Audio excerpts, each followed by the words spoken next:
नमस्कार, आपण पाहत आहात न्यूज स्टेशन सवनार। कोपरगाव जिल्हा परिषद गटातून अपक्ष उमेदवार विद्याताई रामकृष्ण वेताळ या विजयी व्हाव्यात यासाठी पाली येथील भूषण सेजवर यांनी पाली ते कोल्हापूर येथील श्री ज्योतिबा देवापर्यंत सायकल प्रवास करण्याचा संकल्प केला होता। विद्याताई वेताळ या विजयी झाल्यानंतर त्यांनी सायकलवरून प्रवास करत हा संकल्प पूर्ण केला।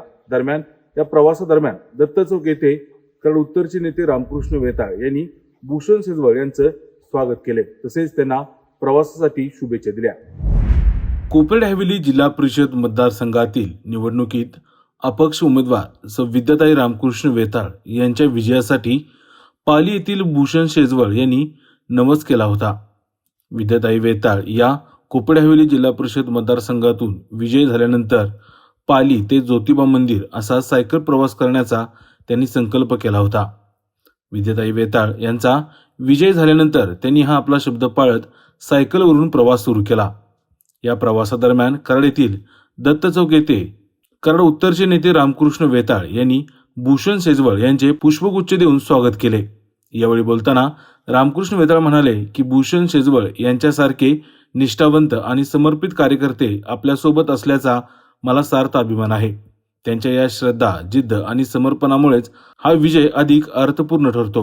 तसेच त्यांनी त्यांच्या पुढील प्रवासासाठी शुभेच्छा देत सुरक्षित प्रवासाच्या कामना केल्या। यावेळी भाजपचे कराड उत्तरचे माजी अध्यक्ष शंकरराव सेजवर, सागर आमले, नगरसेवक दादासाहेब शिंगण, सूर्यकांत पडवळ, निलेश भंडारे, अरुण नलवडे, जयसिंग डांगे, अतुल जगदाळे, बाळासाहेब पोळ, अक्षय चव्हाण, कृष्ण चौगुले, पांडुरंग इंगळे, अजय सेजवर, याकूबभाई पटेल, अमोल थोरात तसेच शंकर पाटील व कार्यकर्ते मोठ्या संख्येनं उपस्थित होते।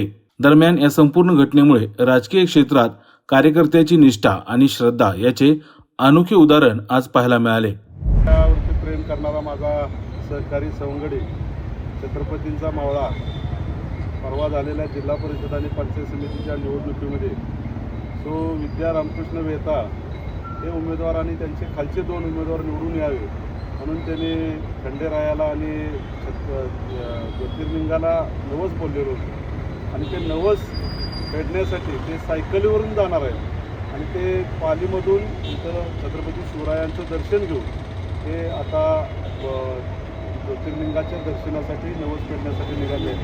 असे कार्यकर्ते अगदी प्रामाणिक कार्यकर्ते माझ्याबरोबर ताकदीने उभे राहिले। त्यामुळे खऱ्या अर्थानं आपला परवा अपक्ष उमेदवार विद्या रामकृष्ण वेताळ यांचा प्रचंड बहुमताने विजय झाला। का भाऊ, तुमच्यावर अनेक कराड उत्तरमधून लोक प्रेम करतात, काय खासियत आहे तुमची? खरं तर मी राजकारणातला पुढारी म्हणून कधीच वावरत नाही। मी माझे सवंगडी खरं म्हणायला गेलं तर मी पारिवारिक पद्धतीनं लोकांशी संवाद साधत असतो।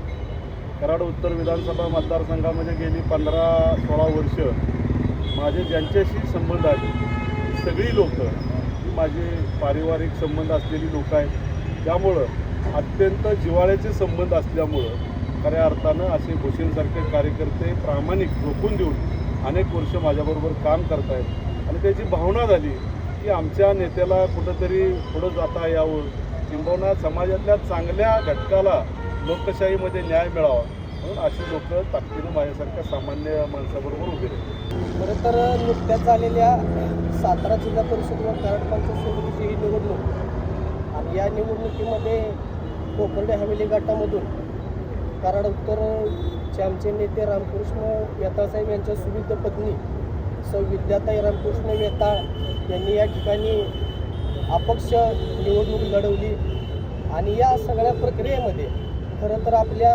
देवदेवतांचा आशीर्वाद, आपल्या कुलस्वामीचा आशीर्वाद त्या ठिकाणी आपल्या पाठीशी असावा म्हणून मी पालीमध्ये आमच्या घरी ज्योतिबाच्या मूर्तीला दुधाचा अभिषेक घालून मी नवस केला। या ठिकाणी आम्हाला विजय संपादन होते। हा विजय झाला तर मी खंडोबाच्या पालीमधून ज्योतिबाला जवळपास 100 ते 105 किलोमीटरचा हा प्रवास मी पेढे घेऊन त्या ठिकाणी येऊन ज्योतिबाच्या चरणी पेढे ठेवून त्या ठिकाणी माझा नवस पूर्ण करेल म्हणून मी सायकलवरून आज सकाळी 7:30ला हा प्रवास चालू केलेला आहे। आता छत्रपती शिवाजी महाराजांच्या पुतळ्याचं दर्शन घेऊन इथून पुढे सुद्धा मी हा प्रवास चालू ठेवेन।